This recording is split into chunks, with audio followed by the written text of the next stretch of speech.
Hello again, Steve here, and I'm going to make a few comments this morning about what I'm learning from the People's Party of Canada, specifically about a debate that's been going on and that I've been involved with a little bit over the last couple of days as a result of me posting a video about the Burnaby South by-election. And it's kind of, just as a little digression to begin with here, I've been posting videos now on an on again, off again basis for the last, since about 2010. And I'm not that involved. The quality of my videos are terrible, I understand, and I haven't been doing it regularly. The result is that I get an average of about 50 views per video. That's average. Now, most of my videos get, 10 or 12 views, and some get none. But the odd time I'll be going along and it'll be like 15 views, 15 views, 15 views, and then all of a sudden I get 2,000 views on a video. It's kind of weird, and I can't predict it. It's weird. It's like all of a sudden, boom. Sometimes I can sort of predict it, and it's usually around, well, if it's something that grows really fast, it's something around what's happening now that's really stirring people up. The other ones that get a lot of views have to do with, okay, tightening a chain link fence, because I do handyman work too. And I can just see that people would type that in. But that doesn't rise right away. That takes like a year to grow. Or, gluing a heel on a hiking boot. you know, how-to stuff, right? I mean, that's popular as well. But I learned a lot from this in terms of the comments, from the comments especially. There was so many comments came in on that video. It was just fantastic. So wonderful for everybody chiming in. It was great. Now, what I have learned as I've gotten all kinds of perspectives, there's been people who are saying that they're all in on Max Bernier, that Laura Lynn TT is doing great, and what have you. With a lot of comments like that, and a lot of actually thought out comments and replies to comments that I made in terms of the root of socialism being democracy and what have you. And, there's a lot of comments, there's a lot of hopeful comments that this party, this People's Party of Canada, is going to maybe take a lot of seats. Other people maybe are on the other side, who are going to say, well, this is wishful thinking because it's an upstart party and what have you. And this, I'm not going to make a lot of comments on whether I agree with these comments or not, although some I could, I suppose. But it's just thoughts that come to me after reading these things, right? And whether and what makes sense. Now, from what I can see, so my thoughts on whether, I still say that there's a good chance that they could make some serious inroads, and potentially if there's a minority government, the PPC could possibly be holding the balance. Like if they get a couple of seats and the Liberals are in a minority government and are a minority situation, and they can make a deal with the People's Party of Canada, that's pretty interesting, because now, as you can imagine, Maxime Bernier holds a lot of power because he can make a deal. He say, yeah, I'll side with you, but hey, you got to listen to us finally. You can't just kick me to the curb again, right, Andrew Scheer? I'm speaking to you, Andrew Scheer. So that's very interesting. So they could, in that respect, they could hold some power for sure, and I could be missing something. But the main thing I'm looking at, and this goes to why I believe very strongly that Justin Trudeau is doing his as much work as he can to import as many third worlders as fast as he can, is because those people vote left, right? There's a reason why the third world is the third world, is because they're leftist, right? And they scramble. It's an interesting phenomenon you watch, is that socialists, they scramble out of their socialist hellholes to come to capitalism, and they vote for socialism again. They don't throw off their religions and their old cultures and what have you, which is why their societies were in the shit heap mostly. But they come over and they keep on living like they're living. They create their little enclaves, and they vote for their in-group preference. They vote for their socialism because that's all they know. That's what tribalism is socialism. a form of it, right? It's not about the individual being the most important. So with this, because the left, of course, the old saying is they've lost the arguments. They have no arguments, right? So what they have to do is they have to cheat and put pressure on the scale by bringing in a bunch of people who are going to vote for them and bust them out to the polls and whatever else, and what I have interpreters for them and stuff. And people think, oh, Steve, you're crazy. They can't possibly do that. They can't possibly. Well, I've seen it. I've seen it firsthand in the case of one individual. Anecdotally, I know, and this is not a third world case, but this is, I saw somebody voting who should not be voting. That happens to be my own brother. Okay, he's bless his soul, he's passed away now and all that, but he was mentally retarded. This is what his, I'll use that term. You know, I don't mean that disparagingly or whatever. That's the way he was from childbirth, and he never surpassed the mental strength of a 4-year-old. But he voted. You might say, well, how is this possible? Well, when he lived at home, he never did. But when he eventually went to a care home that was run by a bunch of socialists, of course, all the unionists who run these places, they brought the polling station into the care home, and they brought him out to vote. So you might ask, well, how could he vote? He couldn't read. He didn't know what 2 + 2 meant. He had no idea of the issues. He could understand people if you had basic conversation. He could converse back to you as a 4-year-old, as an adult male. But he had no idea of the issues. And he voted. So how could he vote? He didn't have the ability to go in behind a polling station, grab a pen, and check off anything. He had no ability to do that. So how did he do it? Well, one of the union workers went in behind there with him, held his hand, and said, "Here, vote." So that individual, of course, union individual, got to vote several times, right? Because that was her job, was to bring people in behind the polling booth to vote. A mentally retarded man with a mental strength of a 4-year-old got to vote. What hope do we have, right? And so if there's not a qualification to vote, and there isn't right now, the only thing that you have to be, I believe, is above 18. Or is it 19? I think it's 18. That's all. You know, at least in early America when they set things up, they set it up that you had to be qualified. Now, I disagree with how they specified their qualification. It was based on sex, and it was mostly just based on sex, which I disagree with fundamentally. But there should be some sort of qualification, right? Like if you don't own a business or property or whatever, I don't think you should be voting, because, or if you put your kids in public schools or take any kind of welfare, that should automatically be a disqualification, because it's conflict of interest, right? You're voting on expenditures of money, and you're taken out from the pot. So anyway, that's a whole nother issue. If there's going to be voting, I got another idea too. It should maybe be just a lottery. Qualified people put their name in a lottery and it's drawn. It'd be a lot better system probably. Now, what I also noticed, another thing I noticed from all these comments, is that there is a growing movement of discontent.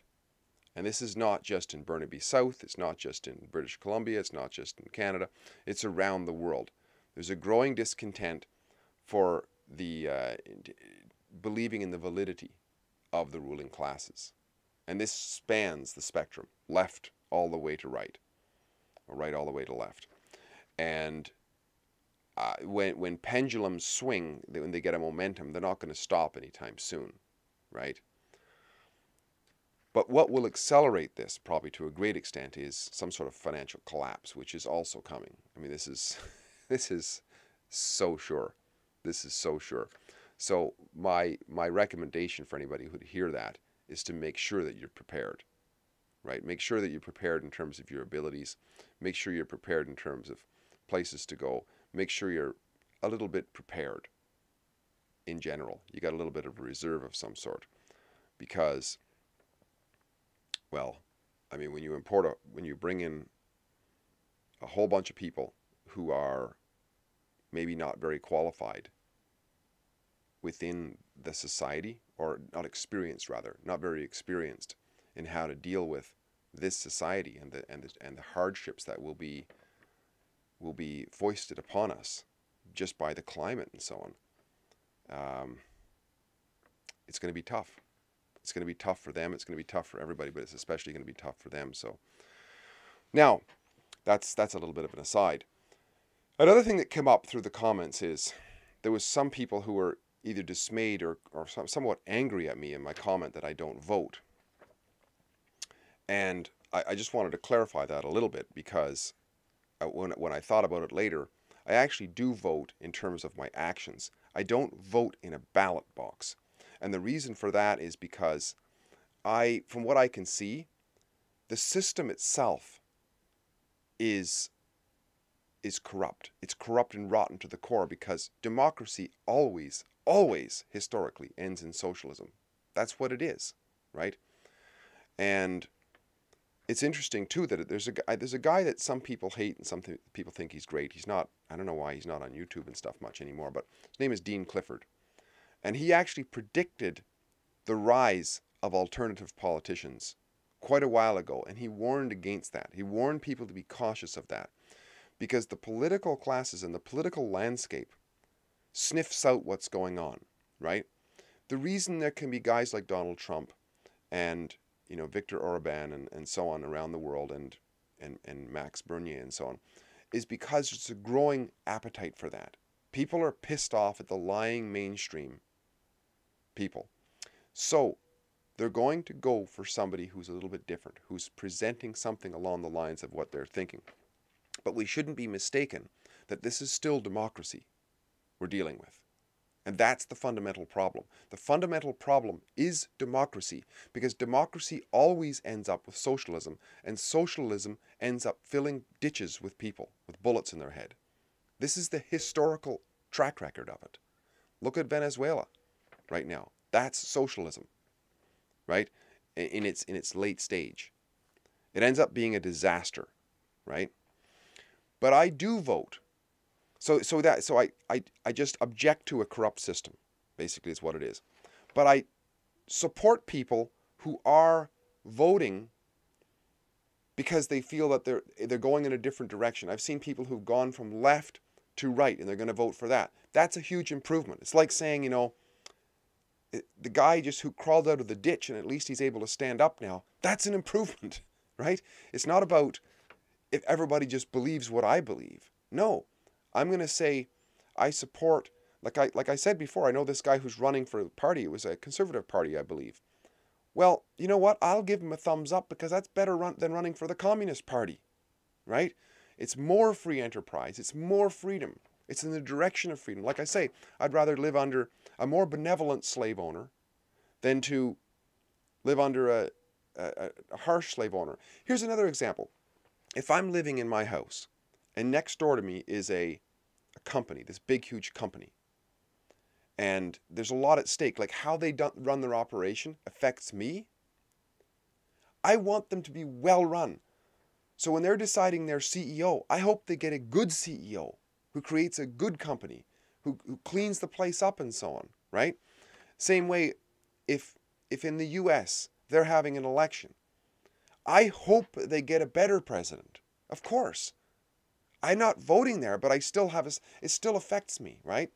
So I would hope that a guy like Scheer would win, say for example, because it affects me. But at the same time, I'm a principled man, and I still want to stay by my principles. So far, I'm up to being convinced about this. But because the system itself is corrupt, and I feel that a lot of people don't actually see that. Now, I do vote. I vote by my legs, by my feet. I vote by my actions, right? I have produced, not a lot of views, mind you, but I have produced close to 1,000 videos. A lot of them in terms of helping people to wake up, human empowerment, and so on, which is the basis of all this. And I have written 6 books. You can see a few of them over there. And they're mostly about basically practical psychology, helping people to be healthier, helping people to have better mental health, physical health, emotional health, these sorts of things. I did a walk a couple of years ago, I guess it's with this hand, of 8,000 kilometers. I started in Victoria, BC, right down at Fonyo Beach, and I walked with a backpack carrying that flag all the way to Cape Spear, Newfoundland in unofficial record time. I did speeches from all the way from Vancouver to St. John's, all of them on the topic of freedom. And I wrote that book. It's 580 pages, pretty near. Took me a lot of time. I speak on this, I write on this, and I'm quite active, and I'm not stopping. So, and I make lots of comments and so on wherever I can on the internet. For me to say that I'm not active in getting the word out, because to me, the solutions to our problems are ourselves, right? And, that walk alone, it cost me, 6 months of my time, and about, with lost wages, probably $30,000. In 1 year, I spent $30,000 and 6 months of my time to get a message of freedom out there. Not even to mention how much time it took me. It took me 2 years to write that book. How much time it took me to do that. I'm doing what I can. To me, that's a lot more than going down and putting a check on a ballot box so that I can feel good. No, I am definitely voting. And I'm voting with my feet. I'm voting with my voice. I'm voting with my comments. So yeah, what can we learn from this whole debate, which is a great debate, by the way? I think if we can learn how to think, right? And I did get comments, like I got one comment there that was, oh, as soon as I heard that you didn't vote, I checked out. I was going to subscribe. I ain't going to subscribe to you. Well, this is the tendency we have within the freedom movement, right? I've seen this over and over again, because there's a broad spectrum of people who want freedom. There's all the way from political action to political inaction to anarchism to ANCAP to voluntarism, all this sort of stuff, peaceful parenting. There's all these different aspects of freedom that we can learn from. But the minute we say, nope, that one thing I disagree with, therefore all the rest of what you say is shit, I don't know, it's going back to a little bit of tribalism in a way, right?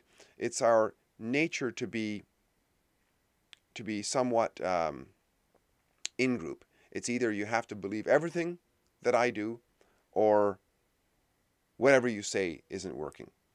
So I think that's the biggest thing. If there was a takeaway that I've come away with this debate, and I appreciate all the comments, is the importance of being able to look at things, analyze them, think them through, right?